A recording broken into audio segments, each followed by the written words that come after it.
mon look, c'est pas grand chose. Mes cheveux, c'est un mess.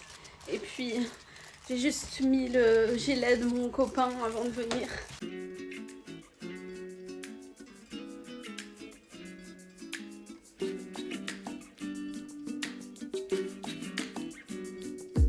Pardon, je sais pas, c'est comment je tenais mon gilet, genre ça m'a fait penser à ça. Désolée, je me suis cringe, je vous ai probablement cringe aussi. On passe à autre chose, c'est bon. Et pour ceux qui n'ont pas la ref, je suis encore plus désolée, parce que ça doit être encore plus cringe, mais c'est pas grave.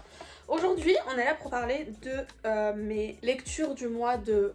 On est en avril, 12 000 ans en retard, encore une fois. On commence tout de suite, il n'y a vraiment pas grand chose, mais avant ça, est-ce que on peut apprécier, ça spoil un peu, mais la palette de couleurs.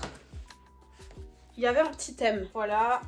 J'ai lu le dernier tome de One Piece comme une débilos, genre 2-3 jours avant que celui-ci sorte, comme une débile.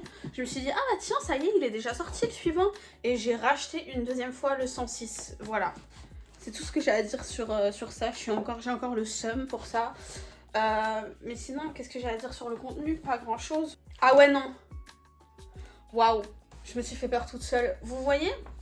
Je vais vous raconter un peu ma vie, mais ma pire phobie, non c'est peut-être pas ma pire phobie, mais une des choses qui me fait le plus peur sur cette terre, c'est les dessins d'une silhouette toute noire avec juste les yeux qui ressortent. Je sais pas si vous voyez ce que je veux dire, en tout cas depuis que j'ai commencé à regarder Naruto, sachez que je souffre parce que c'est une image qu'ils utilisent énormément, et dans ce tome-là, vu qu'ils sont en train de parler, je l'ai revu, faut que j'arrête, vous voyez ça me fait des trucs dans le ventre là, le moment où ils sont sur Marie-Joie et qu'ils expliquent les rois qu'il y avait avant, je suis trop nulle, là je suis en train de m'exposer que je comprends rien à ce qui se passe, mais les rois qu'il y avait avant, vous voyez ça là, les yeux comme ça là, ça me... Je vous jure j'ai peur là, je suis toute seule chez moi, j'ai un peu peur maintenant, genre j'ai... Bref. Tout ça pour dire que j'en ai marre que cette imagerie soit utilisée dans les mangas. Pétition pour qu'on arrête, parce que c'est... Je sais pas pourquoi ça me fait ça, mais c'est horrible. Sur une autre note, j'ai aussi enfin lu Mansfield Park de Jane Austen. C'est le dernier d'elle, son œuvre complète, de ses œuvres complètes on va dire, que je n'avais pas encore lu. Et je vais redire ce que j'avais dit dans ma review Goodreads. Jane Austen, si... elle écrit pas un love interest qui a au moins au second degré un lien de parenté avec la personnage principale, elle explose. Parce que vraiment, dès les 20 premières pages du livre, je savais avec qui elle allait finir à la fin. C'était vraiment 800 pages de je savais déjà ce qui allait se passer. Juste, le seul plot twist que j'attendais, c'était comment la personne qu'elle nous fait croire actuellement que c'est avec lui qu'elle va finir, il va... y avoir un plot twist et on va se rendre compte qu'en fait c'est un connard, parce que c'est toujours comme ça. Bon bref, tout ça pour dire que dans celui-ci, ça suit exactement le même schéma que dans un livre de Jane Austen classique. Enfin, ça suit exactement le même schéma que dans Orgueil et Préjugés ou dans Raison et Sentiment, avec un personnage qui au début se rapproche de la personnage principale, mais après on se rend compte que c'est un vieux mec. Bon, là c'est un peu tourné différemment, mais à la fin c'est exactement la même chose. Et je sais pas, j'ai pas réussi à m'attacher beaucoup au personnage, et j'arrivais pas à comprendre pourquoi, jusqu'à ce que je me suis rendu compte que dans celui-ci, je trouve que elle l'utilise énormément quand il y a des interactions entre la personnage principale et le soi-disant love interest qui va devenir un connard après. C'était que rapporté au discours indirect, en mode... oui, Fanny, elle a parlé avec lui et il lui a dit ça, et elle s'est dit, oh là là, que il était vraiment comme ça. Et puis après, il lui a répondu ça, et elle s'est dit, ouais, c'est sûr qu'il est comme ça. Mais il y avait très peu souvent de dialogue directement, et c'est pour ça que je me suis rendu compte que j'arrivais pas vraiment à m'investir dans leur histoire, parce que j'étais que en mode, on fait que me raconter, mais je vois pas les trucs directement, du coup j'arrive pas à vraiment sentir comment leur relation, elle se construit. Donc je l'ai refermé et j'étais un peu en mode ok, c'est pas le Jane Austen que je recommanderais en premier lieu, ça c'est sûr et certain. Je suis contente d'avoir complété sa bibliographie quand même, et quand même je suis contente d'avoir cette très belle édition. Ensuite, j'ai mis énormément de temps à lire La Louisiane de Julia Malili. j'ai pas appris entre temps comment ça se prononçait, désolée. Pour la petite histoire, c'est un livre qui est sorti il y a pas très longtemps, je vous l'avais dit, et que je voyais tous les jours et que je trouvais la couverture trop stylée. En fait, on va pas se mentir, c'est surtout pour ça. Et je me dis, j'ai lu la 4e de couverture où en gros, je vous avais dit, ça se passe au 18e siècle et on suit les femmes qui était à la Salpêtrière. J'ai pas trop compris. Je crois que c'est genre pas un hôpital, pas non plus un couvent, mais genre ou un asile. Je sais pas trop exactement quel terme, maison de santé, je sais pas quel terme ils utilisent, mais en tout cas, c'était l'endroit facile où envoyer les femmes, de ce que j'ai compris. Et en gros, certaines de ces femmes-là sont envoyées à cette époque en Louisiane pour aller se marier avec des colons pour coloniser le continent. Et voilà, et donc quand j'ai lu ça, je me suis dit, ah ça peut être cool, ça va parler de femmes, c'est tout ce que j'aime et tout. Mais j'ai eu énormément de mal à rentrer dedans parce qu'en fait, la moitié du livre, c'est le voyage. Quand ils sont sur le bateau et tout. Et c'est qu'à partir de la 2e moitié du livre qu'ils arrivent et que là que j'ai commencé à trouver ça intéressant. Du coup, toute la partie voyage, ok, on commence à comprendre les dynamiques entre les 3 ou 4 femmes qu'on suit et tout. Mais même ça, je sais pas si j'étais pas attentive quand je lisais, mais j'arrivais pas trop... Enfin, j'arrivais pas à retenir les personnages et leurs prénoms et quelle personnalité était derrière quel prénom. Mais je commence à me rendre compte que c'est peut-être qu'à ce moment-là, j'étais vraiment dans une période où j'arrivais pas à me concentrer sur ce que je lisais tout court. Mais à partir du moment où elles arrivent en Louisiane et qu'elles commencent à être mariées et que surtout, en fait, moi, ce qui m'a le plus plu, c'est après les interactions qu'il y a entre particulièrement une femme et une autre femme qui est de la tribu autochtone sur place, qui vont un peu échanger et tout. Il y a la barrière de la langue, et la scène qui m'a le plus marqué, c'est qu'on suit aussi, il y a des chapitres où c'est vraiment le POV de cette femme autochtone, enfin femme jeune fille, et en fait elle va tous les jours chez la française pour lui apprendre en gros un peu les herbes médicinales, tout ça, et forcément elle nourrit un certain mépris pour les Français qui sont là, qui envahissent ses terres, qui tuent sa famille, sa tribu, et à un moment elle va avoir une conversation avec la femme française, et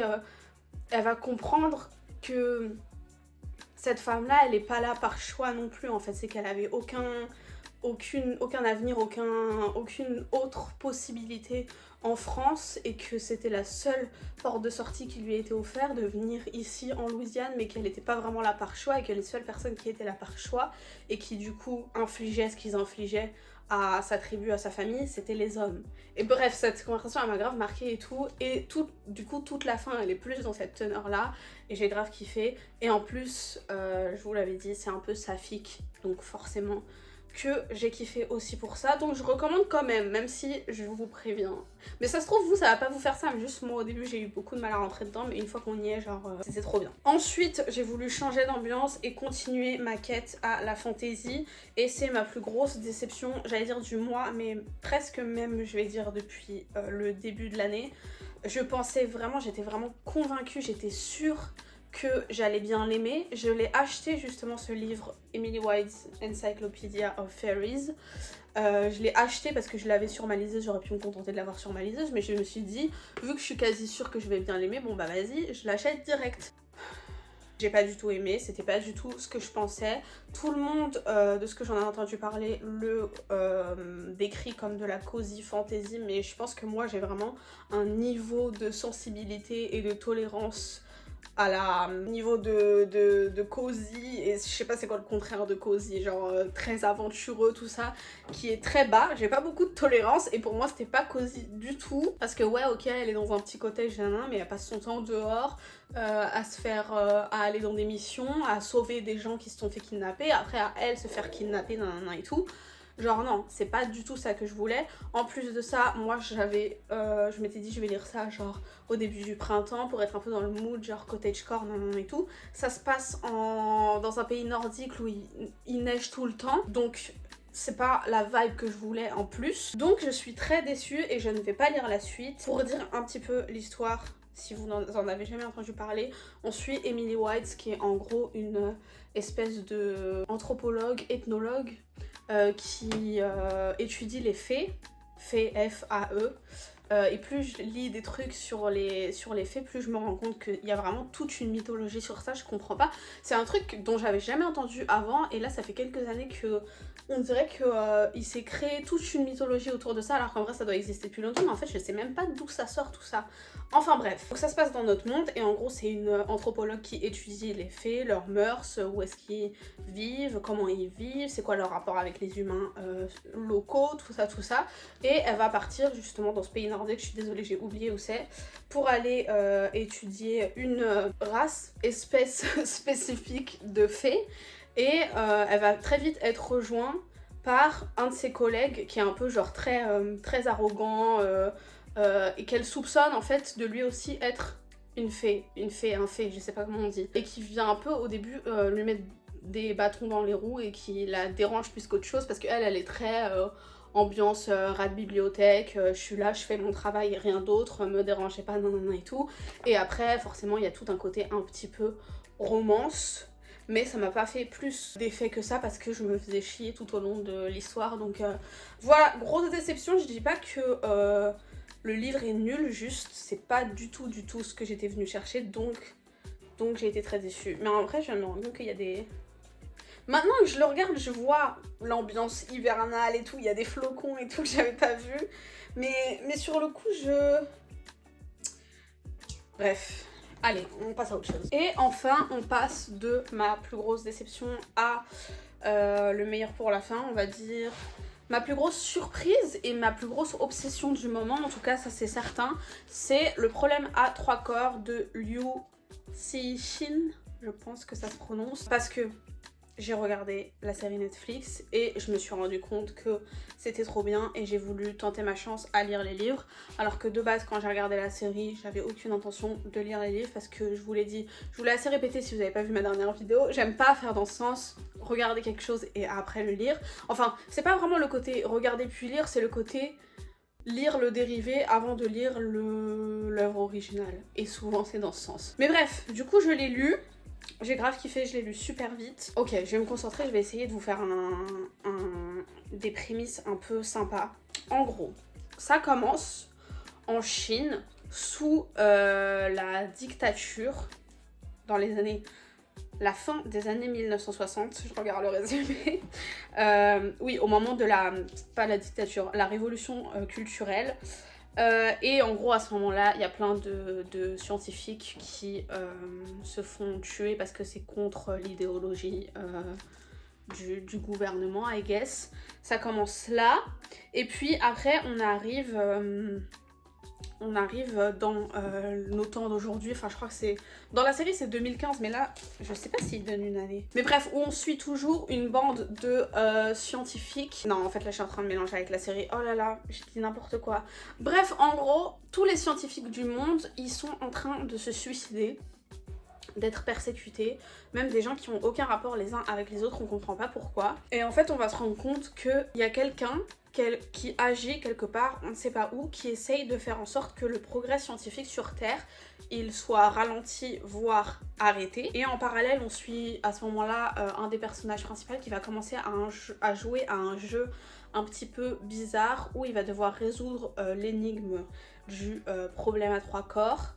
Et après vous avez capté, c'est une histoire d'extraterrestres. En gros les extraterrestres ils vivent sur une planète où ils sont dans un système où il y a 3 soleils, ce qui est pas très pratique pour faire évoluer une civilisation. Du coup, vas-y je m'arrête là.